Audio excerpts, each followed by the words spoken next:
Welcome to the August edition of Northeast Journal. I'm your host, Joe Cullen. Coming up in the next half hour, we'll learn about the sport of saber dueling. We'll get a preview of Heritage Days at Vadnais Heights, and we'll take a look at historical buildings in downtown White Bear Lake. All that and more is straight ahead on Northeast Journal.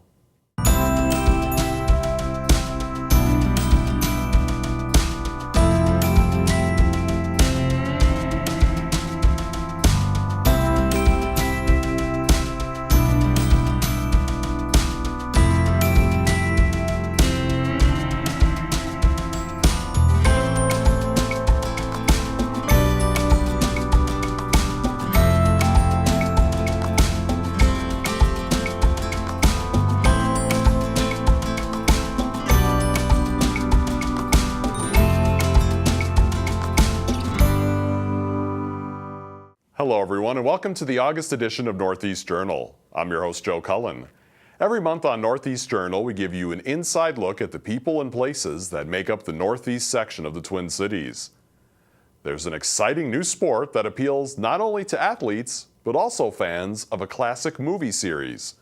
Producer Jeffrey Wilson introduces us to saber dueling and an Oakdale man who customizes lightsabers for his customers. Prepare to arm. Part of it's just something just very primal. That I think there's something very vestigial about combat. Everybody sees the movies and they're like, oh, I wish I could do that. I wish I could get into a big old fight like that. You could just hear the cheers, and it was like childhood dream all just coming true. Fight! 2.5 years ago, when we met in this guy's backyard and we would knock our expensive glow sticks together. People were talking and saying, wouldn't it be cool if one day we could get this to be an actual sport? It's good exercise, it's really great stress relief, and just absolutely amazing community to be involved in. I've got a couple of sabers that just light up and there's just something missing. And you can hear the clash, and you see the light when it flashes, when the blades hit. It just draws you. It just feeds that emotion during the fight. Part of the whole Star Wars mythos is the saber and the crystal calling to you, and making that saber your own, customizing it to what you want it to be, to have it speak to you. That's a big part of that, and Shamim makes that happen. My name is Shamim Moshrefzadeh. I work on custom sabers. I've always been a huge fan of Star Wars. I love the movies, I love the TV shows, I love the books. And the lightsaber is really emblematic of that world. My first foray into that was converting the old Force Effects lightsabers. And then from there, once I had just done the LED, I had left the soundboard and the speaker and the battery, everything else, I had left that all alone. I had just done the LED. And once I saw that I could do the LED, I thought, well, what if I could also replace the sound? What if I could also improve the battery? What if I could also improve the speaker? And that led me further and further into the world of customizing these sabers. But part of the fun, for me at least, is getting a new custom saber in the mail, maybe one I haven't worked on before, and then trying to figure out how can I adapt my basic soundboard, battery, speaker setup into this new custom saber. Some of the soundboards that we install in our custom sabers support RGB LEDs, meaning that you can switch between up to 10 different blade colors at once. I also work in Audacity and GarageBand to actually manufacture new and unique sound effects. And so this can be done completely tailored to the customer's needs. So in addition to the electronics, I also work on the exterior of the hilt. I do weathering, I do powder coating, which is sort of an advanced paint process. I do chrome plating. The electronics can be done within about 2 days. And then the weathering, depending on how weathered you want it to be, it can take an additional 3-4 days to get done. So about a week or so for one of the heavily customized one. It's a lot of fun, and the end result of everything that I do, I get to look at it, I turn it on, I do a video of it, and then I see the customers' oh my God moment. They are so happy, and so a lot of their happiness reflects back to me, and that's the most rewarding part.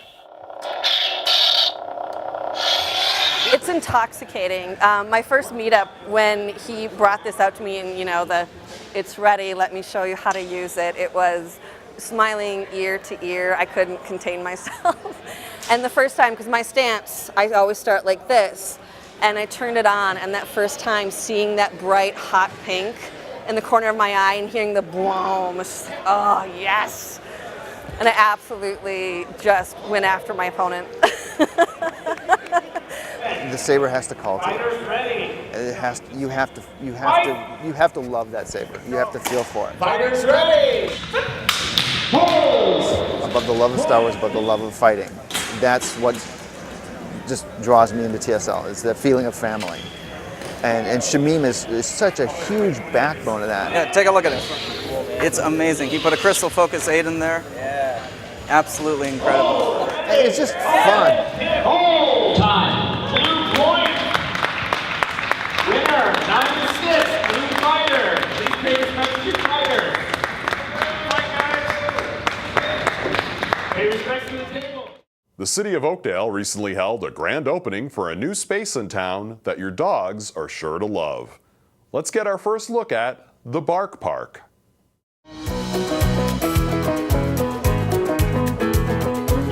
The Oakdale Bark Park is 4.6 acres, and it's a fantastic place. I'm really pleased with all the people that came out and all the dogs that are enjoying the park. Really, it's the good work, again, from the public works. They oversaw the whole project, the vendors that helped us and gave us the great enough pricing on all the improvements, and also the Parks and Recs Department of the Commission oversaw the design of it. So with that, I was really pleased to christen our first dog park, and we're thrilled. We're in walking distance too. We can just walk on over here with the little one, put her in the stroller, and let the dog run so he's not cooped up in the backyard. He's a pretty social guy, so he sees other dogs, he wants to go say hi. It worked out great for him. He couldn't be happier.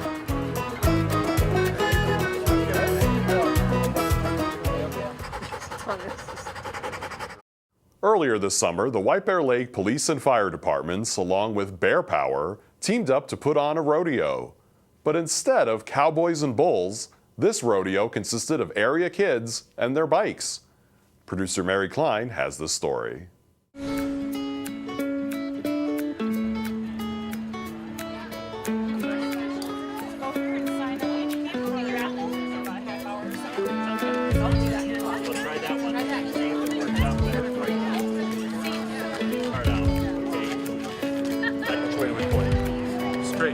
And what do we look for before we cross the rules? Cars, absolutely. Stop at the stop sign. Got it? All right, whenever you're ready, go ahead.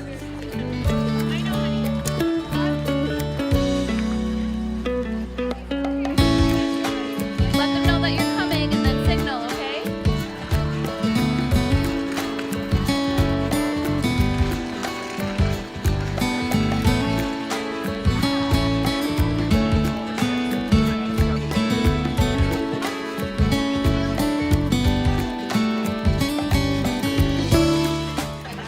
Makes a big difference for people, and I just want you to try it. That way, yep, follow her, and then you can start the course over again.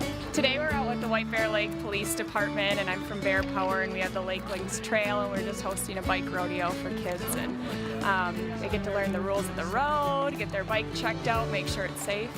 This right here is the helmet that the watermelon's in, and this is going to represent our head. 1, 2, 3. You see that? Now, It has a cook. let's look at this. Now let's pretend this is our head without any kind of a helmet on. And we're gonna see what happens, okay? You ready? Everybody, we want you to say 1, 2, 3, and then I'll drop it. Ready, go. 1, 2, 3. You see the difference? Girls, is it important to wear your helmet? Yes, because that helmet saved your head. All right?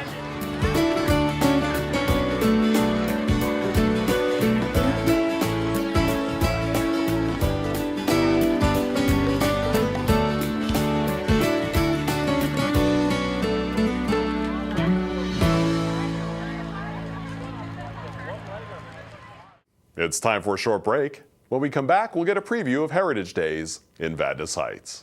Heroes come from small towns. Our heroes from across the upper Midwest are coming home from wars in Iraq and Afghanistan. Only now, some have a new battle to fight, unemployment. Hello, I'm Rocky Lynn, co-founder of Tribute to the Troops. I'm Sergeant Dejan Farrell. And I'm Captain Ron Jarvie. A survey of our troops serving overseas found 25% say employment is a major concern for them as they come home.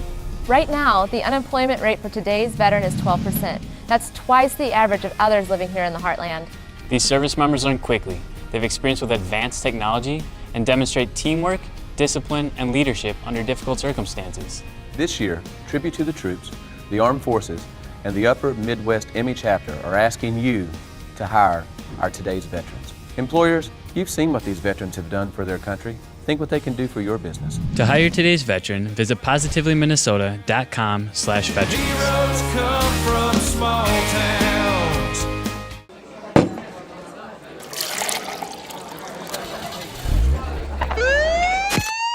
Extra DWI enforcement is now being served on Minnesota roads.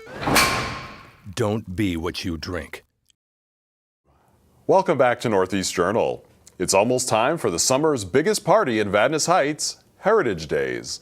I'm joined in the studio by Vadnais Heights Recreation Supervisor Brigid Nault and City Engineer and Public Works Director Mark Graham. I want to thank both of you for joining me today. And Brigid, I know every year at this time we have you in and you always bring a guest, and I believe a couple years ago Mark was kind enough to come in. And it's nice to be back. We didn't scare you away, I guess, because you came back. We'll keep coming. But as I mentioned in my intro, we're getting really close here to Heritage Days. And for people who maybe aren't familiar with it, what exactly is Heritage Days? Well, it's our community city festival, and Minnesota is well known for community festivals. So we have celebrated it for 42 years, and it takes place the third Sunday in August every year. And this year it's going to be August 17th through the 20th. And as you mentioned, it's the 42nd annual, so obviously it's a popular event since you keep having it every year. Yeah, we get great community support. We get community support from organizations like the Lions and the firefighters and the Ag School. And we also get donations from individuals and businesses and organizations. So that's how we can do it every year, is through their donations and their support. And what are some things that people can enjoy and look forward to for this year's Heritage Days? Well, we've got lots of fun things lined up, and thanks to our Heritage Committee that works January through July on all the different activities. But some of the highlights would be our Friday night movie, Moana, and our Friday night band, Hornicopia, and they're former members of the Power of 10 band. And then Saturday, we've got some great bands. We've got the Shane Martin Band from noon till 2, and you can also go to the pig roast, the Lions Pig Roast during that time. And then Saturday night, we've got fireworks, and we also have the Rockin' Hollywood. Right. So they're always a big crowd pleaser. And then Sunday, we've got Free and Easy Band, and then we've got softball tournaments and beanbag tournaments, and morning of Saturday we've got a children's games and a kiddie parade, and of course our big parade is on Sunday at noon until about 1:30. And cable TV is broadcasting that live, and we're grateful for your participation in one of the big headliner events. So. Yeah, it's always fun. We always enjoy being out there, and usually either myself or one of our other staff members kind of does some of the play-by-play for the parade along with a guest, and I understand this year it'll be the mayor. Bob Fletcher will be joining us. He's very excited to be the commentator with you this year, and he certainly will do an excellent job. He knows everybody in town, and will be able to point out everybody. So, well, it's always fun because we have descriptions of the various entrance parade, but it's nice when we have that city representative. They can give us information on things that are going on, things they're excited about, that type of things. It seems like there's always something exciting and new going on in the city of Vadnais Heights. And so, Mark, what's your involvement with your role? In the sure. As a city engineer and public works director, I'm in charge of the parks. So, as Brigid mentioned, our staff and our city council takes great pride in our city parks. So, most of the events happen at Community Park, which is right along County Road F, west of the Clover Inn. Most people know where that is. But so my involvement in that is kind of making sure everything physically is set up, the tents, the bouncy houses and things like that, the parking lot and everything. And then I'm in charge also of turning off the lights in the parking lot when the fireworks happen. So a crucial job. Yeah, you don't want to forget that. Right. I know, both of you, as well as other city staff and volunteers, are busy that entire weekend, and not even just that weekend. I know a lot of planning goes into this. This doesn't just magically happen in August. You guys are busy all year round planning for this. Yeah, we're fortunate to have a great Parks Public Works staff who just help us with all aspects of the infrastructure and setup and operation of the event. We also get help from the Ramsey County Sheriff's Department, who are there to make sure it's a safe and wholesome event. And again, recreation staff assist along with Heritage Days committee members. So. And with all that too, we always hope for good weather. That's the key. Yeah. Definitely. Well, I know from past experience being at many of the parades over the last almost 20 years, it seems like most years we get pretty decent weather. I don't really remember too many where we were uncomfortable. Yeah, no, all in all, it's been good. So. And I'm always amazed, every year when I get there, our crew is usually pretty much set up, and I'm always amazed how many people are already lined up, got their spots saved, kids are ready to grab candy, and people put chairs out occasionally and so on. So yeah, it's a very wholesome event. We have alcoholic beverages, of course, craft beer and other things, but there's certainly lots of vendors and food trucks and things like that. So it's a very wholesome affair. And of course, one of the most popular things on Sunday morning is the booyah. Yes. And can you tell us a little bit about that? I'm sure most Minnesotans are familiar with that, but I know when I moved here many years ago, that was a foreign concept to me, but now I'm well aware of what it is. Yes, same with me. The fire department looks forward to offering that to the community every year, and they have quite the recipe. And it's well loved, and people come with buckets, and so they can have it all winter long. And for those like me who just enjoy it that day, it really is a treat, no matter what the temperature is. It's nicer when it's a little bit cooler, but it's so delicious that you can have it at any time. And the secret is too having it early in the morning, because the morning tastes a lot different than the afternoon, because it, as everyone knows who's a cook, it changes its composition a little bit. So if you really like the spices, in the morning is the time to enjoy it. So that'll be for sale starting at 8 in the morning until sold out. So yeah, and if you don't get it early enough too, there's always that risk that they could run out, so it's better to get it early.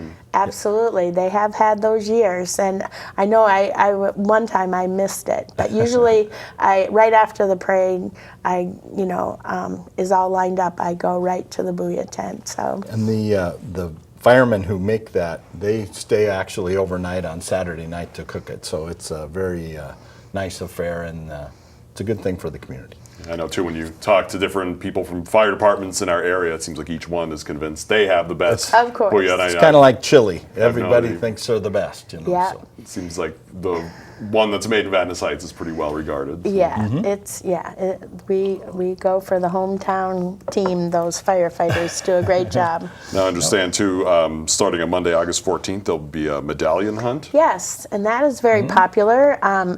Chris Gillette, she's our director of our softball program, has been doing it, ever since it started, and she continues to do it and loves coming up with all those clues. And the winning team always enjoys getting that $200 prize, which is sponsored by Premier Bank. So we're grateful to them as one of the many businesses that support the event. So. And where are the clues at? They're posted on the website. Plus, we have a hotline, medallion hotline, which I can tell you what it is. 651-204-6017, and that'll have all the clues listed. And then we also post it at Community Park and Kohler Meadows Park, so, and City Hall. Yeah, there's quite a few people who every year, the minute they get those clues, are racking their brains and looking around trying to find it. Yeah, it's a lot of fun to watch them. Great. Well, yeah, there's just so many great events. I have the sheet in front of me, and just so many wonderful things. And what's neat too is, like you said, you have so many events, everything for the really little kids to the senior citizens and everybody in between. Yeah, the senior picnic is always a popular event. Sure, and that's on Thursday. Let's see. 17th. Thursday the 17th, what is it? Start noon to 2. And that's an event that is very near and dear to a lot of people's hearts, in that it's the people who've been around for many of these 42 events attend. And so we have a nice dinner provided by Culver's. Yep. We have a little bit of music there. We play bingo at that. I'm the bingo caller occasionally too. But it's a really nice affair. I'd say we get 200 or 300 people pretty easily at that. So that's a very nice thing. We have the new pastor from the local church gives the invocation at the beginning too. So very nice. Mentioned bingo. I know that's always popular too. Yes. Some years after the parade, I've wandered in there and played a little bit myself, and it's kind of addicting. You go and just play once, and you get close to winning, and then you're like, I better just play the next one, just keep going. It's a great event for the Agricultural Food Science Academy school in Vadnais Heights. They raise a lot of money, and people have a lot of fun. And same with, speaking of raising money, the Lions raise money through their various events, the fire department, and also the Boy Scouts. The Boy Scouts have a dunk tank, and so everybody's participation in this Heritage Days really goes back to many of these organizations. So well, it's just an absolutely wonderful event. We're excited for it. Again, it's from August 17th through the 20th. And if people want more information, I imagine they could go to the city's website, which is, I think, www.cityvadnaisheights.com. Great. Yeah, there's plenty of information there, and I would imagine you wouldn't turn away anyone who maybe would want to volunteer. You can actually sign up online on the website. So that's something new this year, signing up online, and we can use help with the parade, with being a parade lineup volunteer, because we probably have 700 to 800 people that come in that need to find their spot. So we really need the help. And then also with the senior picnic, if you'd like to volunteer with that, or the children's games, which is a lot of fun. It's free, donations of course accepted, but it's put on by the Lions Club, and they're looking for volunteers. They can be teenage and up. So. Wonderful.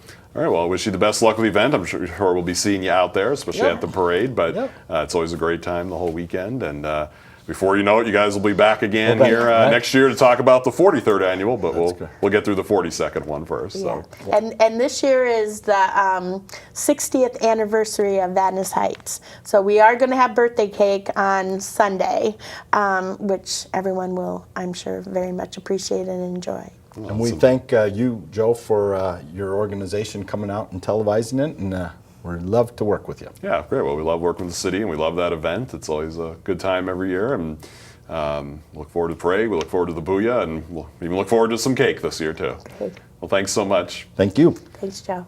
It's time for another short break. We'll be right back with more of Northeast Journal in just a minute. It's the most natural thing for me to dance, but I was tripping and I was falling and didn't even know what multiple sclerosis was. When I perform, I really love connecting with people. It's definitely cool to be able to give someone an experience through virtual reality. Oh my God. I dream sometimes and I see that.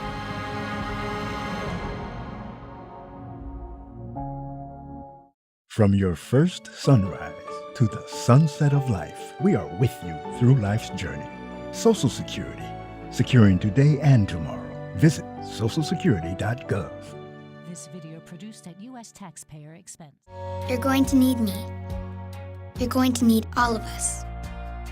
You're going to need the next generation of leaders to face the challenges the future will bring. And we promise we'll be there when you need us. Welcome back to Northeast Journal.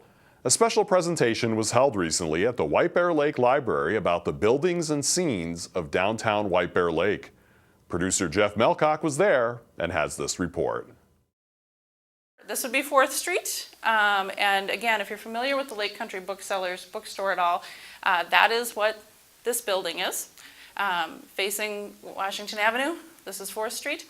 The building was originally built in the early 1870s, and when it was built as a hotel, it's the White Bear House, they claim that with the saloon on the main floor and the boarding house upstairs or the hotel upstairs, they could accommodate 35 guests. This is Dick Brockvogel and his barber shop, and he's standing out in front of the barber shop. We'll see another picture of the building here in a moment, but he's standing out in front of the barber shop. He drew tremendous attention in 1909, and that's why he's being photographed. It's my understanding that these are gentlemen from the St. Paul newspaper is how they were identified. They came out because Brockvogel, as you see, is posing with his rifle. He was actually being honored, if you will, and interviewed because he shot and killed the bank robber who robbed the bank down Washington Avenue, or it was Railroad Avenue at the time. The alarm went off. He was the fire chief at the time. The alarm went off at the bank in 1909. He and a bunch of others chased out the door. There was actually a gunfight just north where CVS is today, the parking lot for CVS. That was another lumber yard, kitty corner from the White Bear Lumber. And there was a gunfight. One resident was killed, the bank robber was killed, and then a couple others were injured in the process. But they came out to take pictures, and they wanted, as the story goes, they wanted Brockvogel. They would not only wanted pictures of him, they wanted pictures of him with his rifle. And then they took him out to the site, the scene where it happened, and took all sorts of photos. But the picture, the building is more interesting. What I love is that you see Evan's music over here, and the storefront here, it's the little one. That was his barber shop for many, many years. That's all we have time for on this month's show. Thanks for tuning in, and join us again next month for another edition of Northeast Journal.